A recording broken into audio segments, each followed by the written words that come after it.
You don't believe in me. Hollywood movies are about as close as most of us will ever get to an exorcism. But we wanted to get a closer look in the real world.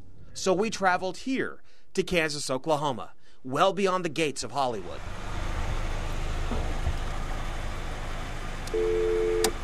Security.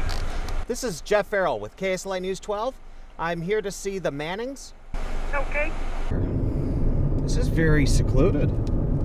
This is the same path that a Roman Catholic Monsignor had already traveled once for the initial interview, and what became the first stages of an exorcism.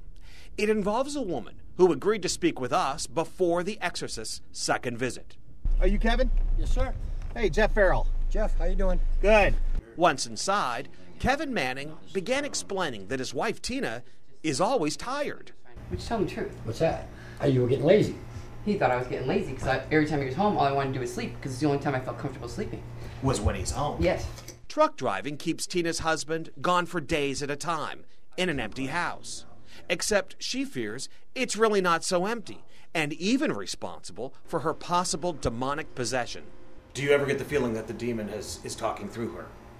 When she gets angry, because she doesn't get angry. And her anger has been building. Yeah, when I get angry now, my head feels like it's going to explode. I'm trying real hard not to go crazy. But, of course, anger alone is not a clear sign of possession. Warner Brothers Pictures' new release, The RITE, It's not the devil. begins with a skeptical priest She's a very, very sick girl. She doesn't need a priest. She needs a shrink.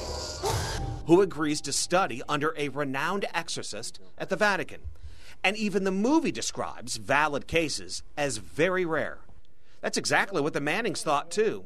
In fact, her husband says the exorcist, in her case, wasn't sure she was possessed for sure until he came to the house to investigate paranormal activity that had been increasing in frequency and intensity. But their skepticism ended quickly when the exorcist put his hand atop her head and began reciting Latin prayers. She gasped and her head went like that, and he just stayed with it and he never broke stride. And then all of a sudden her whole body, her stomach started going crazy. She started crying like crazy. It felt like my head was being stretched off my shoulders, like somebody was pulling my head off. It was enough to convince Kevin. I saw the hand of God and I saw the hands of what the devil can do. But unlike the horror classic, The Exorcist, which featured everything from spinning heads Did you do that? to levitation, experts say you likely won't see those supernatural theatrics in the real world. The Mannings do report seeing writing spontaneously appear in front of them on a shower stall door, and orbs captured on recent photos they believe to be spirits. Then there are the shadows. We've seen like the size of a cat, black thing, just going up the wall, hovering around, going up the ceiling and taking off. We arrived here at the Manning home in Kansas, Oklahoma, 3 days before the planned exorcism by the Catholic Church. The Mannings hope that such an ancient rite of exorcism will get rid of most of their problems. They're also hoping that moving in about 2 weeks will end the rest. But since our visit, bad weather has repeatedly delayed that planned exorcism.